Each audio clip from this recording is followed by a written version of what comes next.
So, good evening, church. I hope that you had a wonderful afternoon. You had some good lunch. It is good to be back with you to look at the second lesson that deals with Daniel chapter 1. Just to recap with you quickly, if you were not at church this morning, if you were there, if you've already forgotten, it's okay. This morning we spoke about induction of indoctrination. The guys like Daniel, Shadrach, Meshach, and Abednego, they get inducted into Babylonian culture.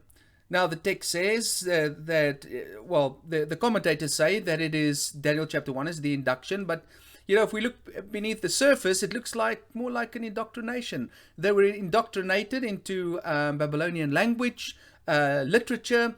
They received new names. They had to eat the king's food, and they were potentially made eunuchs. They were in a way forced to submit to being in a new place with a new king and a new way of life. A few observations that I picked out that I thought was important is that Daniel submitted to this stripping that took place, except on his faith. He was willing to strip himself of his language, his culture, his name, but he wasn't willing to strip himself of his God. And he shows us that you can be godly and you can be successful in an ungodly world. And I think that is extremely powerful. We don't have to assume that when the more godly we are in an ungodly world, the more unsuccessful we will be. No, in actual fact, as you will see tonight once again, godliness brings about success. There were two concluding thoughts that I brought about. And the first is that you can conform to culture without conforming to its God. Of course it's possible to conform to culture without conforming to its God. And you've got to be careful of indoctrination while you seek an education. If you want to know about something and you want to know the truth about something, make sure that you look at both sides or three sides of a particular truth search quest. We too easily today, because of social media and things like YouTube, we too easily find when we www.google, we too easily find what we already believe and what we would like to believe and know to be true.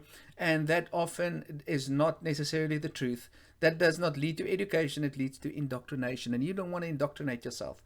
You want to educate yourself. Now, let's read Daniel chapter 1 again. You can never read the Bible enough.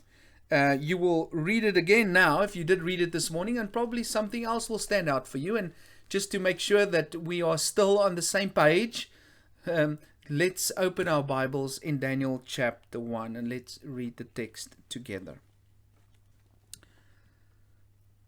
In the 3rd year of the reign of Jehoiakim, king of Judah, Nebuchadnezzar, king of Babylon, came to Jerusalem and besieged it. And the Lord delivered Jehoiakim, king of Judah, into his hand, along with some of the articles from the temple of God. These he carried off to the temple of his God in Babylonia and put in the treasure house of his God.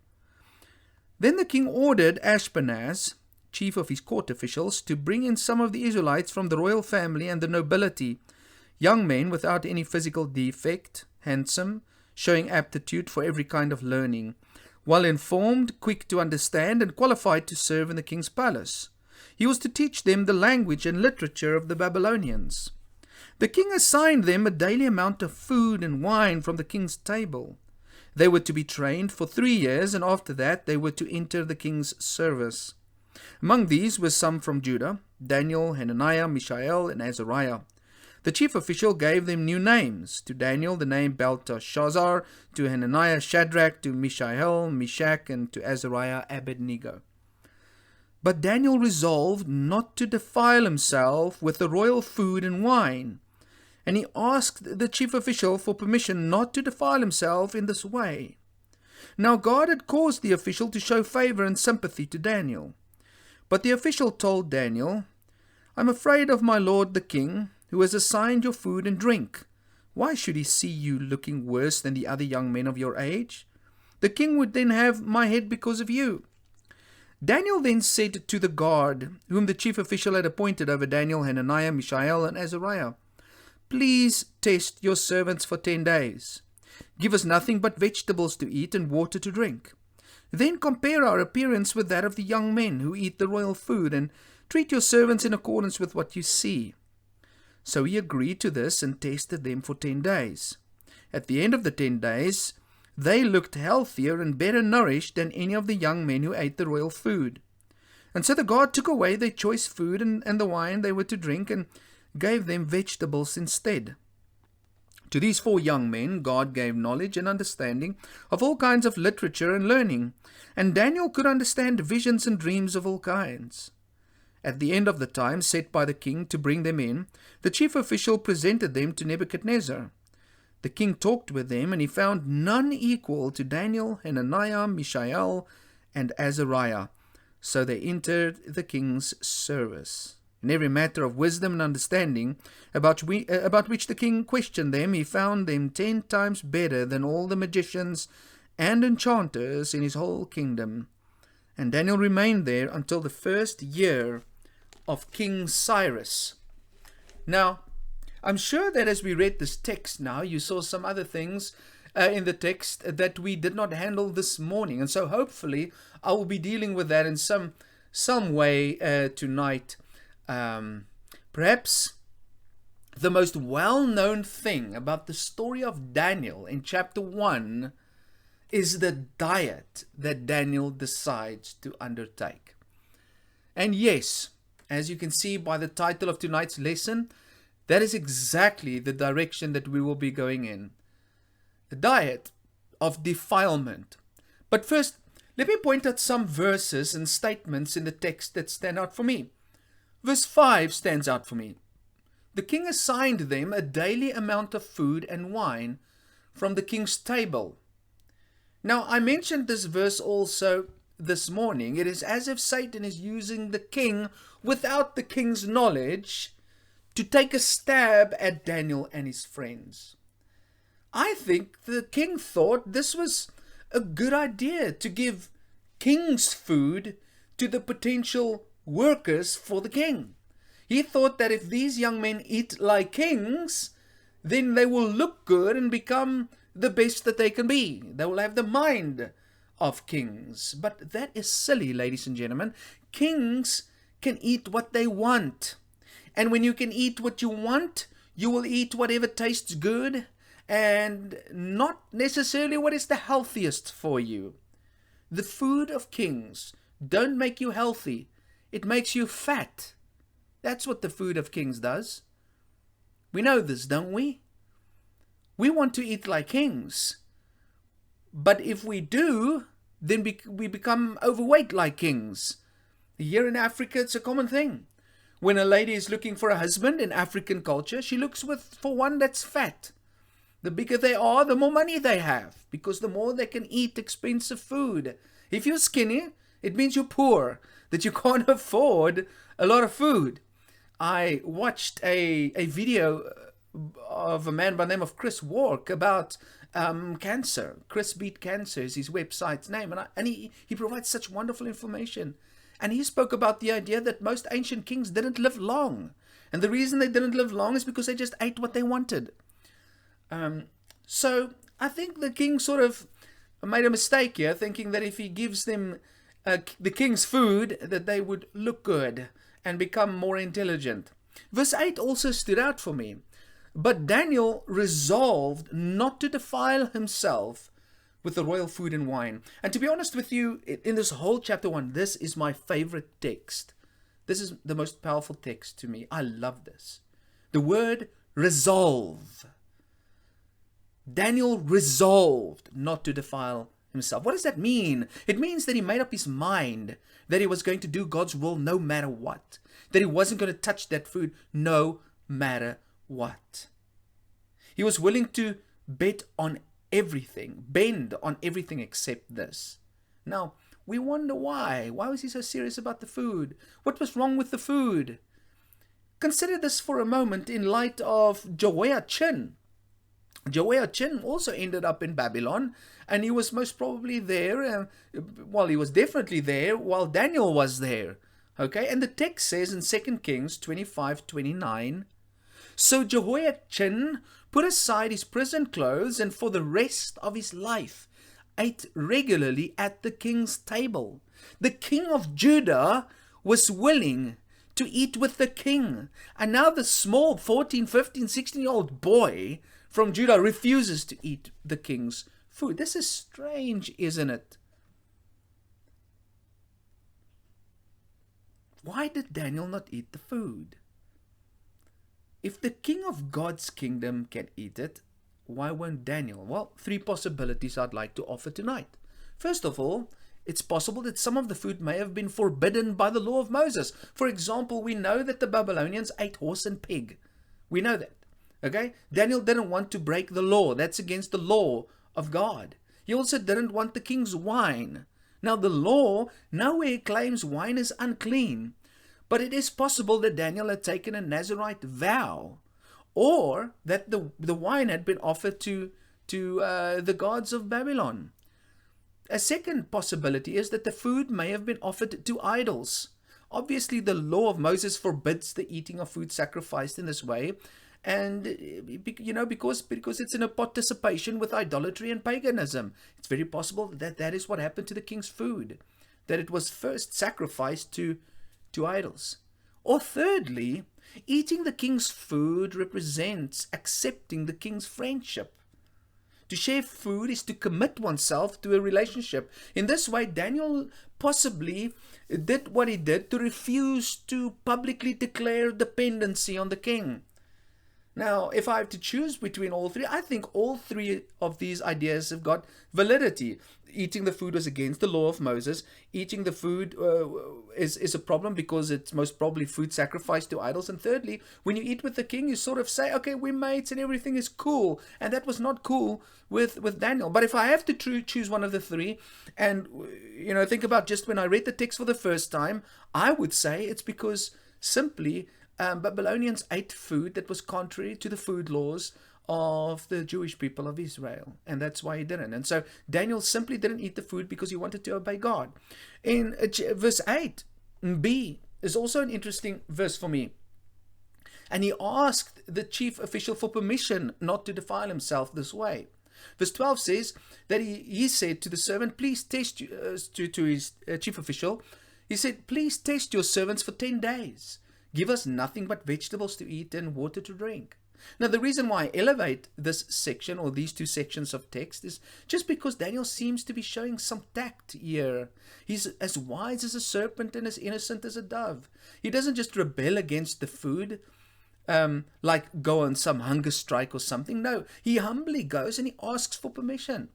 We don't have to be defiant towards those who oppose God's will, ladies and gentlemen. We don't have to be defiant and aggressive.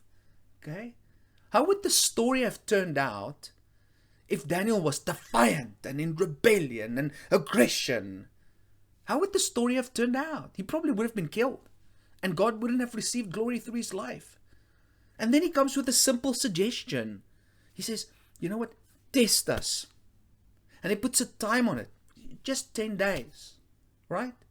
Let's review this again at a specified time. By the way, this is great advice for us. If you believe something will work and you need your superior to see it, and you want to convince your superior of it, don't be arrogant. Don't think that you know better.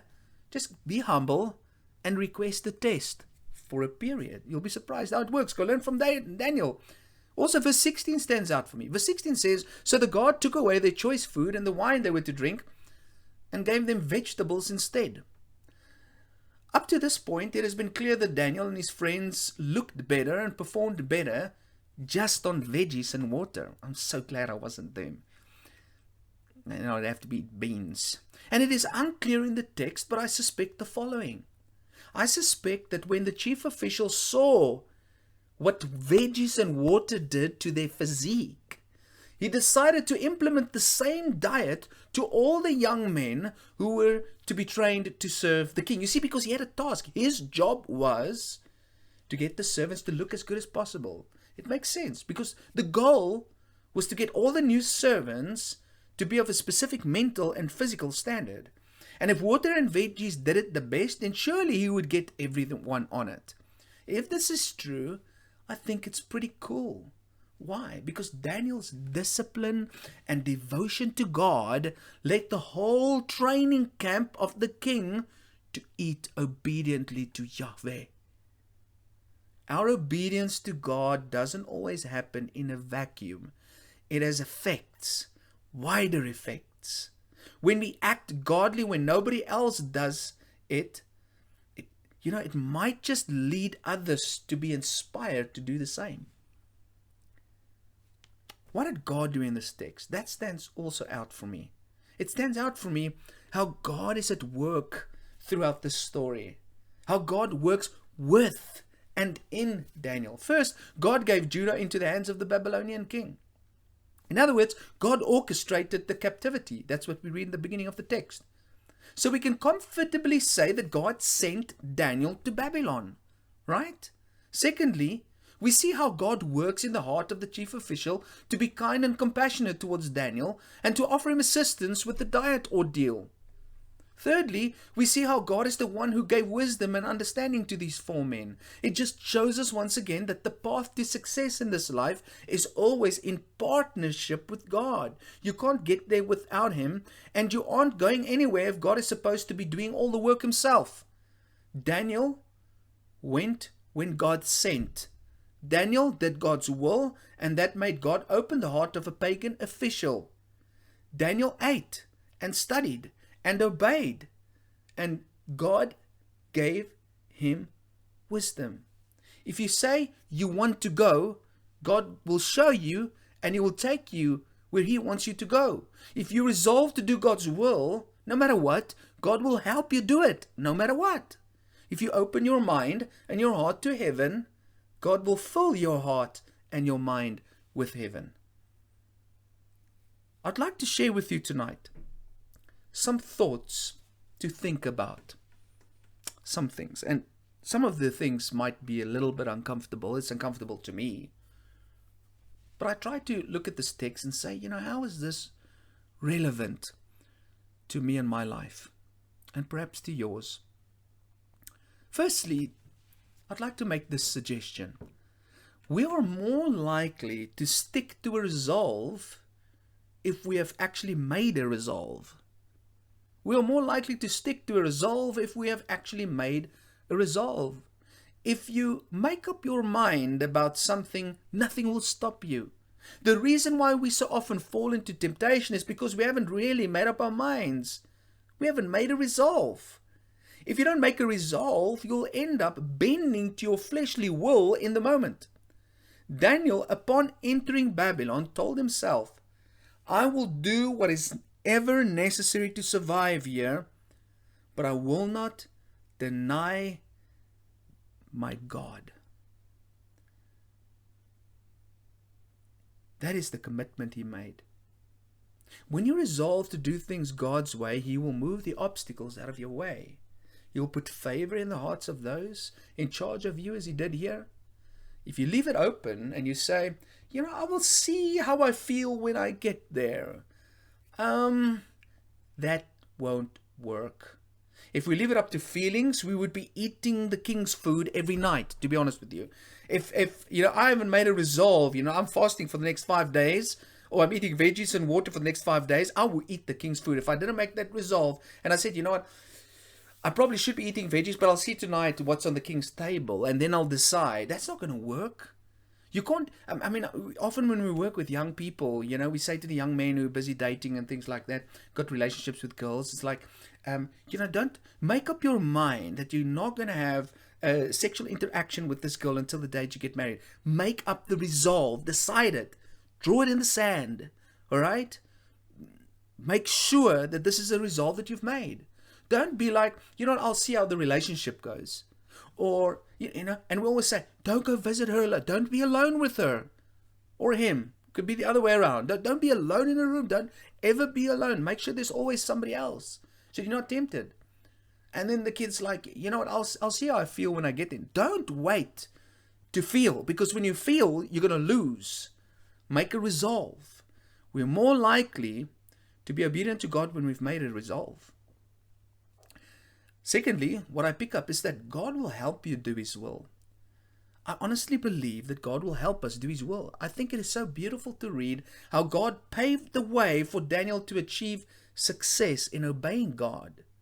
We sometimes think that God makes it hard for us to obey Him. It's not true. We make it hard for ourselves to obey God. The text says Daniel made a resolve. And the next line says, when he made the resolve, the next line says, God let the chief official have compassion and kindness towards Daniel. In other words, because of the resolve, God said, okay, I'm going to make it easy for you. I'm going to work in this guy's heart. When you decide, God decides too. He will not help you do His will if you have not resolved to do His will. And that's sometimes why it's difficult for us to obey God, because we haven't made a resolve.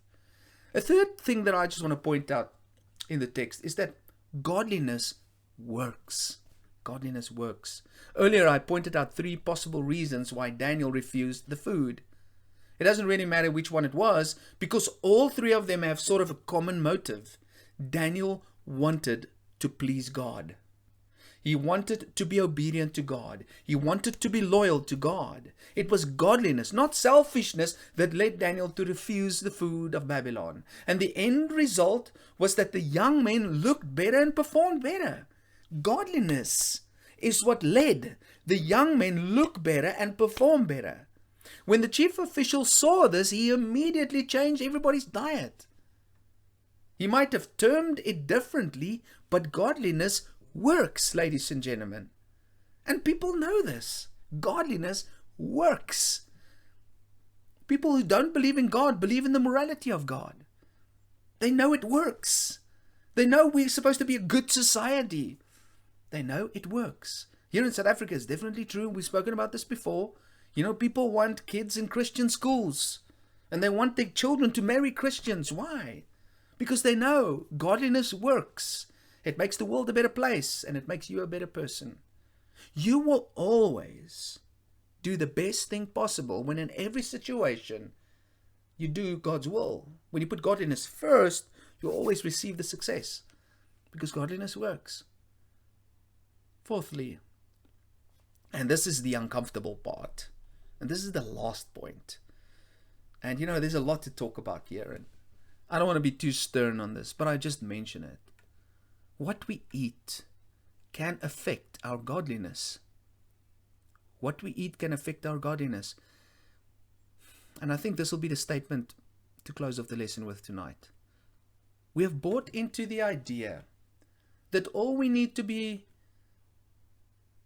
a blessing to God and His kingdom, all we need to be is, or have is, a clean heart.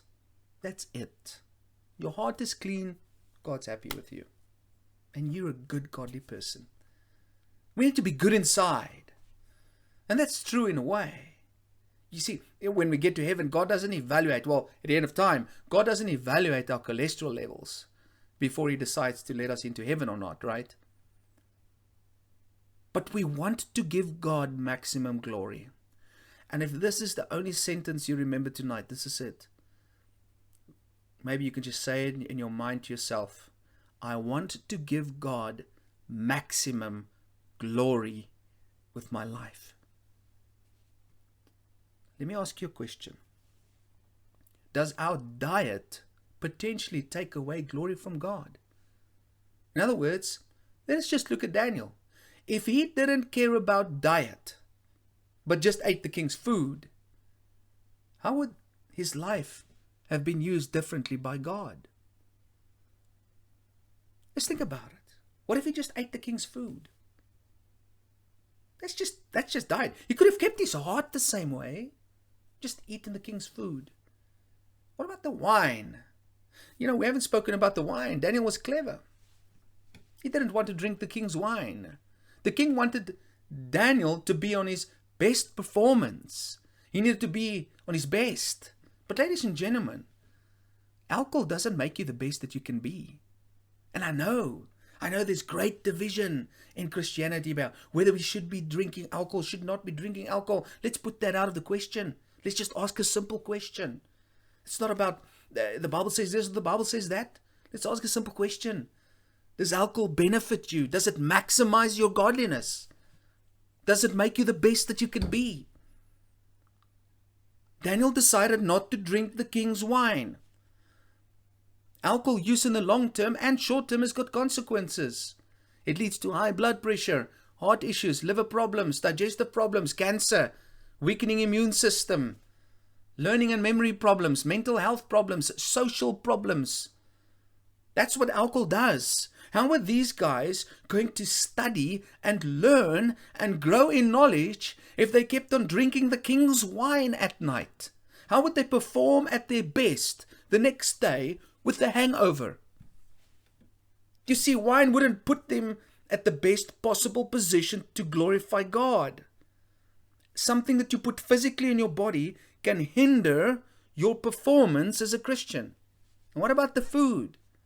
The text says that they ate water and vegetables. The original language says that they ate seeds. Probably means the fruit of seeds, the product of seeds. In other words, just plants. Okay? What did this diet entail? What did Daniel eat? You know, I despise saying this, but Daniel ate beans. I'll have to repent. He ate beans and lentils and nuts and seeds and fruits and vegetables and olives and avocado. I cannot eat that. Coconut, grapeseed, canola, walnut, barley, brown rice, buckwheat, oats, rye, whole wheat bread made without yeast. He didn't have any sugars or preservatives. He ate dried, fresh herbs and spices, and they drank only waters and no sweetened things. What did Daniel not eat? He didn't eat meat or chicken or fish or eggs or cheese or milk or yogurt or ice cream. We're going to start crying now. Sugar, syrups, honey, yeast, white flour, white rice, chips, candy, chocolate, granola. You know, Daniel avoided those things. Butter, margarine, alcohol, coffee, tea, soda, and pop. He didn't have pop, vinegar, or even soy sauce. And the result was that they had better physique and intelligence than anyone else. Daniel's physical behavior got him into the position of being noticed by the king, which in turn led him to becoming the third highest in the kingdom in order that he could glorify God. I read this week about the standard American diet. This is what somebody says, some website. Although we are one of the most prosperous countries on earth, we die sooner and experience higher rates of disease than other developed countries. We use the phrase standard American diet to describe the stereotypical diet of Americans. But what does the standard American diet actually look like? 63% of America's calories come from refined and processed foods. Example, soft drinks, packaged snacks like potato chips and packaged desserts. 63% of what we eat. And I would say in South Africa it's very much the same. 63% of what we eat was what Daniel did not eat. 25% of America's calories come from animal-based foods. Daniel did not eat that. 12% of America's calories come from plant-based foods. So, in general, we have about 12% the same diet as Daniel and his friends. But unfortunately, half of the plant-based calories, about 6%, come from French fries. That means only 6% of America's calories are coming from health-promoting fruits, vegetables, whole grains, nuts, and seeds. We generally only eat 6% in our diet. 6% of our diet is similar to that of Daniel. There's a good reason this guy says we abbreviate standard American diet to SAD. SAD. It's sad. That American diet leads to standard American diseases that lead to standard American deaths. So let me ask you this question. Did Daniel's diet matter? Did it matter what he ate? Yes, it did. Whatever we eat and drink has an impact on our bodily performance. I'll say that again. Whatever we eat and drink has an impact on our bodily performance. It affects our thoughts. It affects our sleep. It affects our actions. It affects our energy, our longevity. It affects how long you live. And it affects our emotional well-being. We love to point out alcohol. We love to point that out. But what about sugar? What about caffeine? What about processed food? The food we eat can bring us closer to God. Have you ever thought about that? Because it teaches you discipline and it teaches you self-control to choose what you eat. That brings you closer to God. Right? Isn't that some of the fruit of the Spirit? The better you eat. You know, one of the things I said to a lady at a wedding the other night, and I asked her, so she's vegetarian. I said to her, how has this affected your life? She says, I'm more clear-minded. Wouldn't you say that being clear-minded and disciplined, those are godly attributes? And that you could access more of that when you have a better diet? I'm not saying we all must be vegetarians. That's not what I'm saying. I'm just saying we need to think through this. That when you can give more attention, you can be more active, you can be more attentive. You can do more and you can think better. You can live longer and you can give God glory on earth for longer. Your diet won't get you to hell. But your diet can surely give God more glory. And if we have resolved to give God maximum glory in this life, we will have to consider our diets. If we want to maximize our lives for God and we want to be 10 times better than our pagan counterparts, we have to keep our souls and bodies clean, not just our souls. Maybe Daniel had heard of Jeremiah 29. Remember what happened in Jeremiah 29? When Jeremiah says, hey guys, you need to prepare yourselves. You're going to be here not for 2 years. You're going to be here for 70 years. And if Daniel was godly and he heard Jeremiah had said that, then surely he would accept that. He knew that he had to make headway in this pagan environment.